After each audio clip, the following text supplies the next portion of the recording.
and think about how much time that's going to save you on the back end. And you trust them to be able to do it. And that's what a lot of leaders have a problem with. How do I trust somebody to delegate?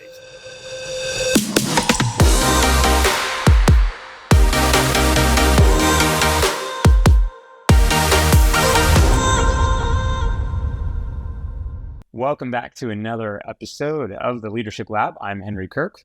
And I'm Jonathan Aronson.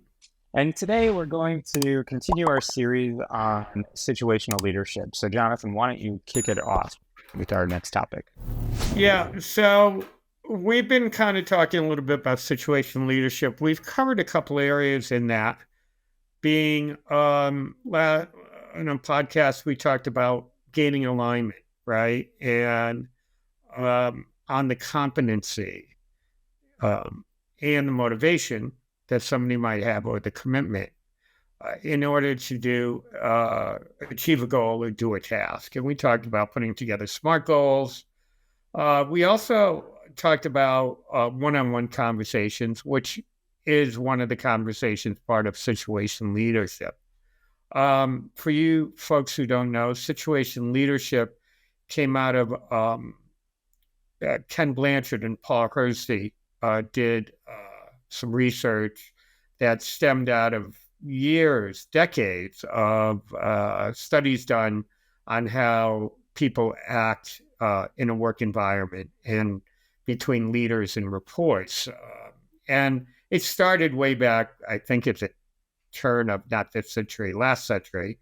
And basically, it started off, as you might think, as an autocratic type of thing where the leader is the boss and the boss tells people what to do, highly directional. And then it morphed through studies into, instead of using the stick, it's better to use the carrot, it's better to motivate and support people than to lead by fear. And it's interesting because even now people are always worried about losing their job. It really takes a lot to lose a job. But people still worry about it, and that's part of what they feel is accountability. But now leaders there's a lot of stuff out at servant leadership. Anyways, Paul Hersey and Ken Blanchard developed this model called situation leadership. Eventually, they were partners, and eventually the partnership kind of broke up, and unfortunately Paul Hersey has passed away. And Ken Blanchard has now, in some cases, updated the model, and it's called SL2 instead of situation leadership. And what I want to do today is I want to go through the 4 quadrants of what SL2 is, okay? Both from a developmental side, from a point of view of people developing, in doing tasks, and then also from a leadership standpoint, because what you want to do is you want to make sure you match the styles. So the idea of the 3 skills in SL2 is one, is the goal setting. Starts with the goal setting. And then from the goal setting, it goes into diagnosis. And that's what we talked about last time. That's the competency. Remember, you want to get demonstrated knowledge and skills, right? Or demonstrated transferable knowledge skills. And then the third part is matching, the leader matching their style to what the report or the team member needs in that moment. Okay. Mm-hmm. So that's the basics of it. So we talked about the alignment conversation, which has to do with the goal setting and also the diagnosis of it and getting alignment. Now what I want to do is go into the 4 quadrants of it, and we will go ahead and put a model up. You'll see a model of the SL2. You can also Google it. It's out there. But I'll walk you through the 4 points. Henry, can you pause this video? Yeah, sure. Yeah. Yes, let me know. we're recording now, so just pick up where you left off. Okay. All right. So what we want to do today is we want to kind of just go through the model with the viewers, and so you can kind of see what it's about. And as we're going through it, ask yourself, especially if you're a leader, how you might be able to apply this. And I want to point out it's very much goal and task specific. Okay. And that's how it works. And if you're a team member and watching this, then ask how you could use this model to communicate to your leader or to other team members on what you might need in order to move towards a D4 development, which is where you are able to be delegated to, and that you're motivated or you're committed and you're competent to do the task or the goal. Okay, so kind of keep that in mind as we're going through it. Okay? Any questions, Henry? No. Let me know when you want me to show the model on the screen. Okay. Well, why don't we go ahead and put it up then, and cool. And we'll walk you through it. So let's first start with the bottom. Okay, and the bottom goes from D1 to D4. All right, and it's basically, if you see in the right-hand column at the bottom to the right, it's developing to developed. Right. So D1. Okay, D1 is an enthusiastic learner, right? It's somebody who, I typically like using the concept of somebody coming out of college. They're really excited, their first major job. But how much job knowledge do they have, Henry? If they're just coming out of college and they're really enthusiastic, but how much job knowledge would they have? Probably very little, right? Yeah. So you see in D1, it's low competence, right? Mm-hmm. But it's highly committed. And remember, we define competence as demonstrated knowledge and skills or transferable tasks transferable knowledge and skills. So they might have low to no, right, about how specifically to do a task or a goal. And then when it comes to commitment, remember we said that's both motivation and confidence. Now, typically with somebody coming out of college who's really gung-ho and they just got their degree, what do you think might be their level of motivation? Very high. Yeah. What about confidence? About doing the job? Yeah, super high.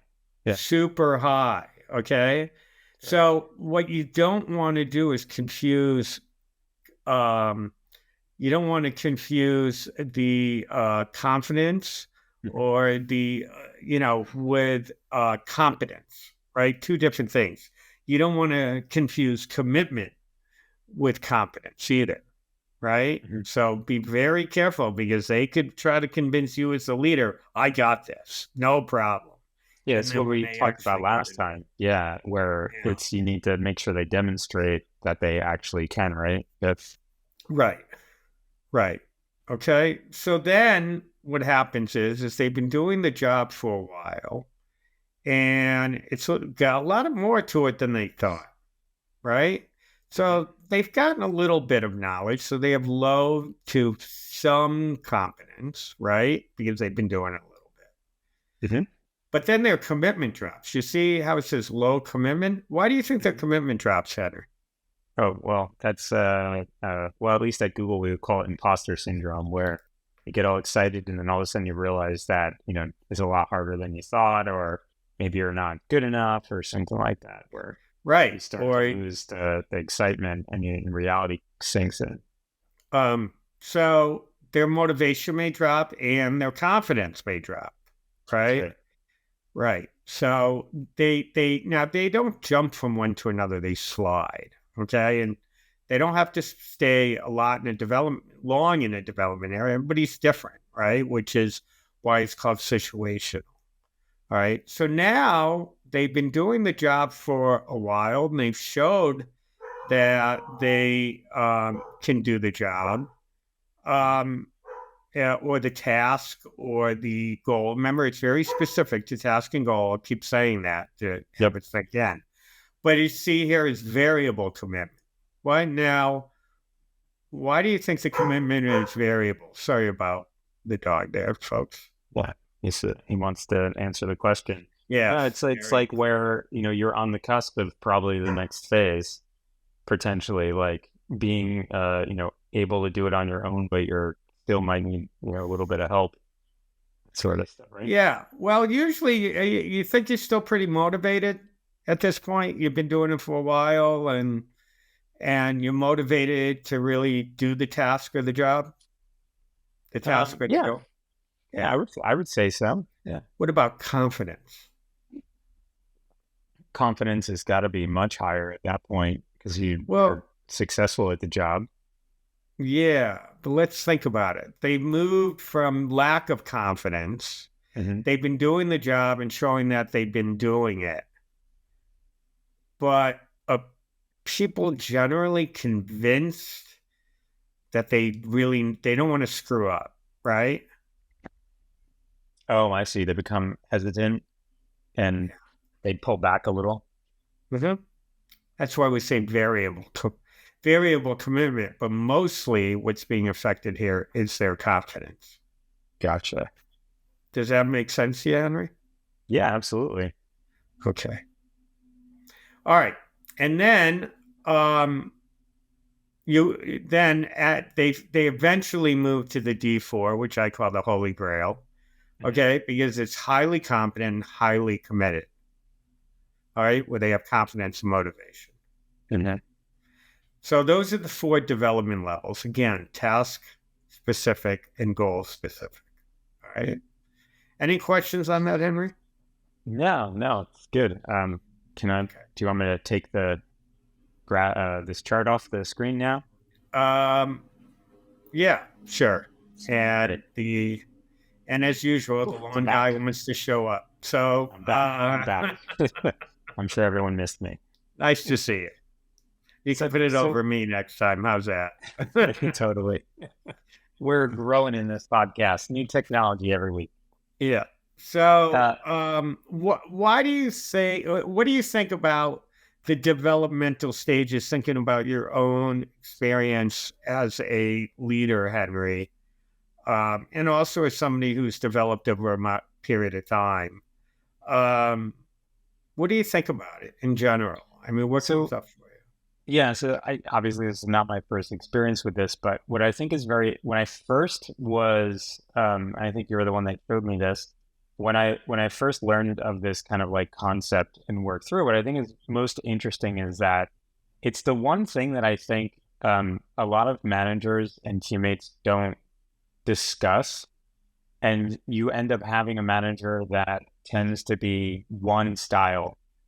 And so a good example might be where like you're at the water cooler when they had water coolers and when people went to offices, and you'd be like, oh, this manager is so overbearing. He's always telling me what to do and micromanage. And I think that a lot of these are because they haven't had the conversations of like how much support they need and whatnot. Or it's like, oh, this manager's always hands off, and the managers bucket in these as well. But then the teammates don't always need the same level of support. They make these assumptions, but in reality, like people go through this growth curve, and so I think having been a manager a long time, I see where the manager is overly supportive or super hands off. And they don't. See, so what we call that in Blanchard, under supervise or over supervision or under supervision. Yeah. And that's a good point because, and we'll go back into the model in a second, but the good point is knowing people, generally are afraid to micromanage. They don't want to be a micromanager. But honestly, if you don't know how to do something, okay, remember I told you your behavior is showing and telling how? Well, if you don't do that, what's the problem? What are you going to feel as a report if you don't know how to do something and your leader's not doing that? Can you pause it again, please? I'm sorry. Ready? All right, we're back.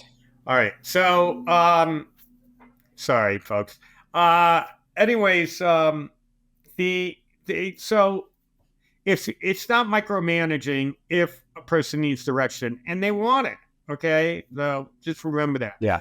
And then the so the under supervising is going to come in if they need direction, you're not giving it. The over supervising, if say they're at a D4 stage and you keep telling them what to do, that gets pretty annoying, right? Yep.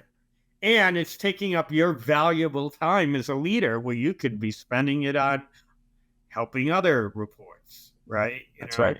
So, so that's a good point. I'm glad you brought it up. Yeah, and it's interesting because it's like an effective conversation piece too, because like, and I would recommend that like managers actually present this to their team and say, hey, like this is how we're going to discuss how we're going to work together. If you're going to get to that, great. But like, I think you don't have to hide it, that you're using this sort of tool to then work out how you support your team. Right. Because I think it's good for everyone to acknowledge it. Plus, you can, we also talk about the learning the language of SL2, right? You can use the D levels. I know when I work with folks over at Blanchard, I say I'm a D2 or D3 or D4. They think how much I just communicated by saying that, without getting into a lot of conversation. Although the leader may come up, or the person I'm working with, about gaining alignment to understand why I feel that way. Okay. Yeah. All right. So let's go back to the model and show the leadership styles now. And why don't you go ahead and put it over me? They don't need to see me. They'd rather see you. Oh, really? I don't know how to do that. So you don't know how to do that. All right, then I have to read.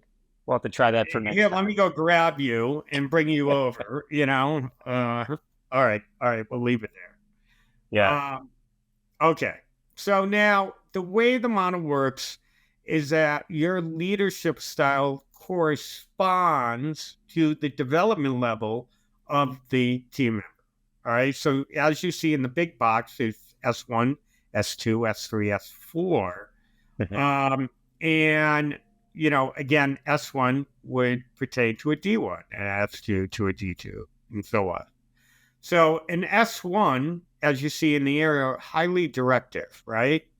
So, and you see in the corner, highly directive and low supportive.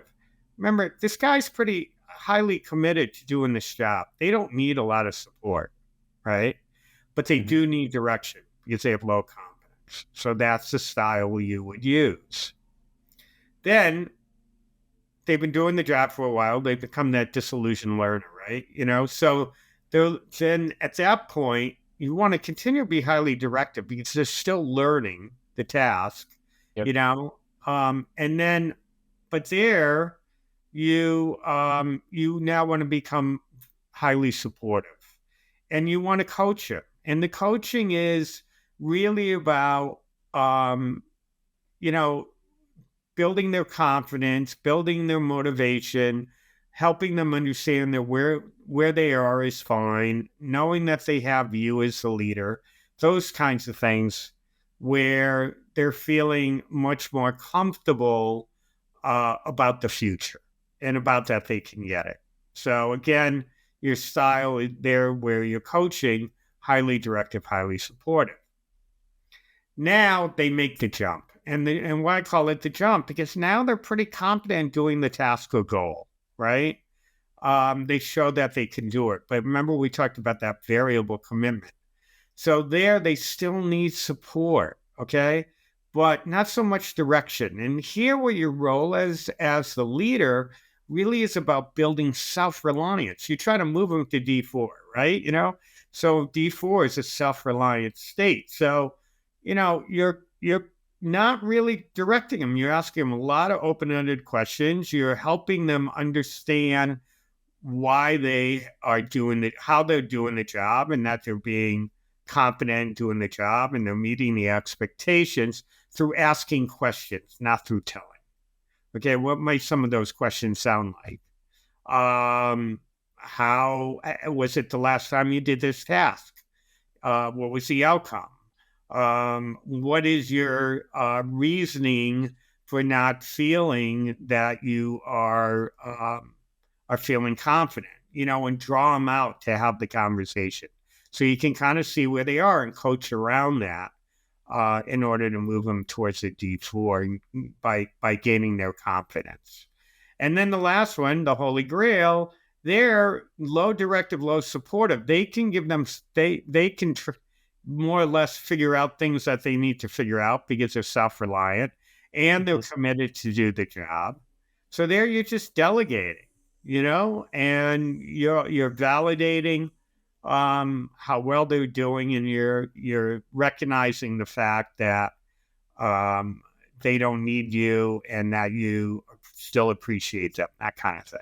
But really, if you got everybody to a D4 stage and all the tasks and all they have to do, what would that do for you as a leader, Henry? Yeah, it's tons of time. Yeah, you get all this time back. All right. Yeah. So that's how the model basically works. Now, the big jump, okay, is going to be from a D1, D2 to a D3, D4, because now they can do the task, right? So that's the real big jump. Now, it is possible to go from a D4 back to a D3. What do you think happens there? That somebody might go backwards from a D4 to a D3? Maybe like a promotion, new responsibilities, things like that, right?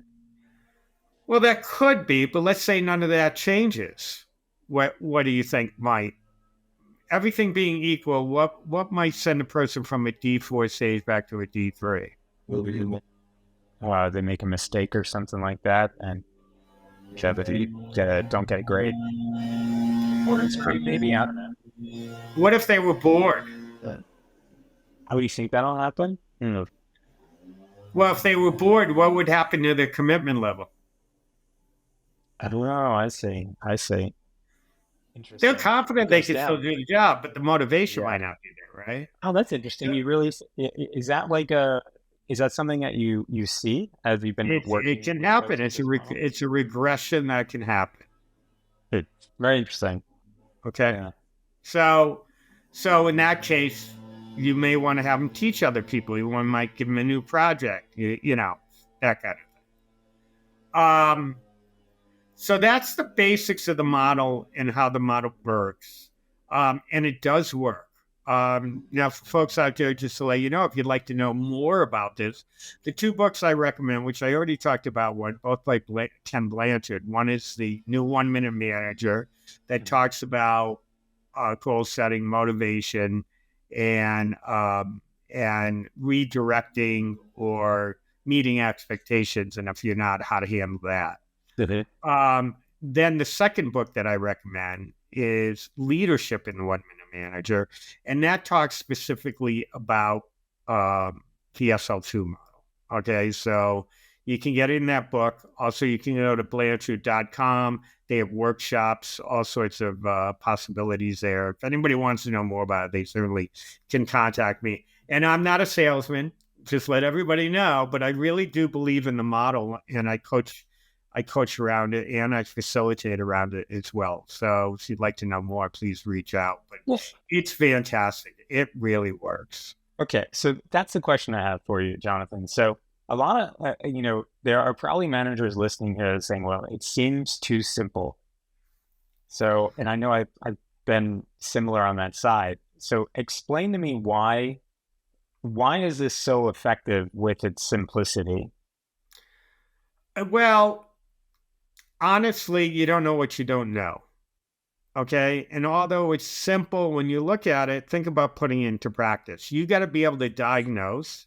You got to be able to set those SMART goals, learn that. Not believe me, I work with goal setting all day. People think tasks are goals. Remember, if goals are outcome, tasks are activities, right?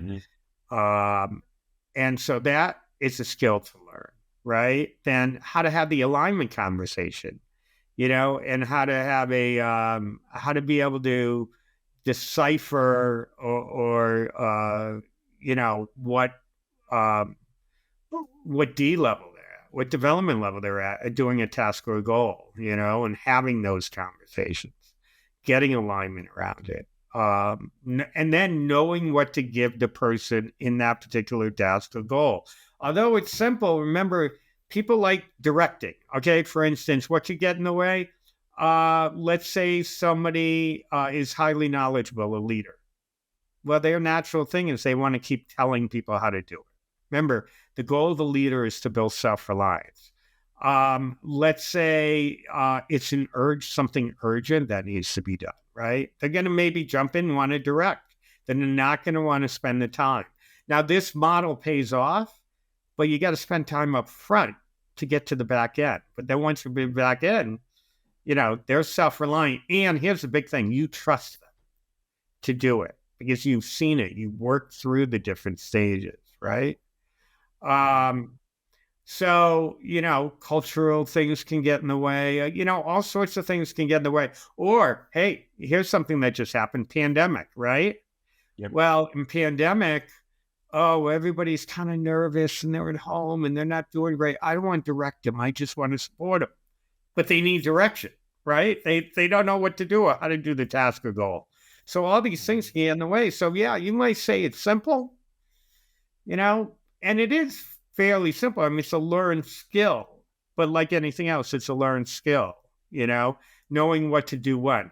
Most people, okay, and then the ideal state is to be flexible, being able to move from one leadership style to another, depending on what the development level is of that task member, that team member or report. That's where most people, evidence is shown that people have a hard time. They like, most people use one style. Yeah. And most of that style, what I've seen, is probably a D3 style. They're not directing much and they're just trying to be supportive. Or possibly the D2, where they're just being directive and supportive. Remember, you want to get to self-reliance where you have low direction, low supportive. And that doesn't mean no direction, no supportive in any stage. You still want to be there as a leader and still recognize what you might need to give them in the moment. Yeah. Okay. So how might you recommend folks get feedback for how you're doing as a manager in these different stages? Well, again, a couple things. One, if your manager understands SL2, they certainly can give you feedback. And also, you mentioned it earlier, share the model with your reports. Tell them what you're doing, tell them how you're doing it. If they know, then they're dancing, you've invited them to the dance. They're dancing with you, right?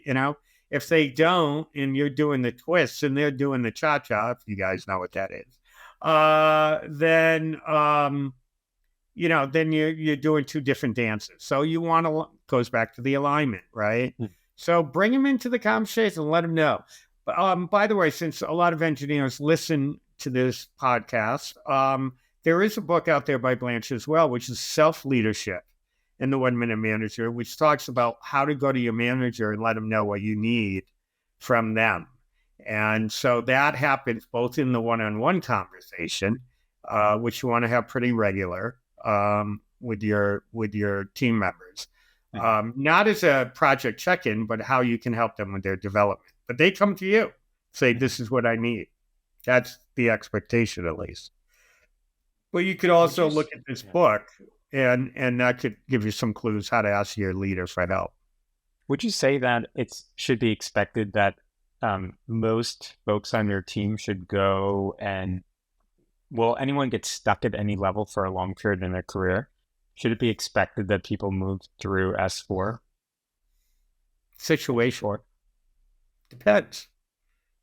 Yes, and it depends. Well, my question is my next question, follow up based on your answer to that, which you kind of did, is like, would you then go and say that, like, if someone is stuck at, S1, where you're constantly having to direct them and give them low support and they're not making progress towards where you can give, they can be more self-reliant, is that something where it's a performance discussion, or is it normal for some folks to just kind of stay in their career that way? I'm gonna go. It depends. Okay. Yes, but it depends. But it could be could it be a signal that the manager is maybe not, Okay. yeah, I guess. Think Okay. about all the variables, right? The manager may not be good at directing. And by the way, the manager doesn't need the direction to do all the direction either. Have you ever had a manager that doesn't know how to do your job? Oh yeah, all the time. Right. So guess who does the directing part? Oh, self-directed. Yeah. No, somebody on his team, showing and telling how. Somebody who knows how to do it.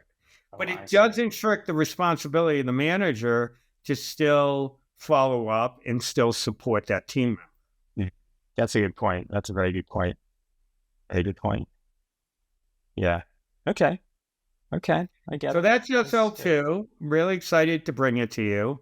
This ties into a lot of what we talked about, of all these podcasts.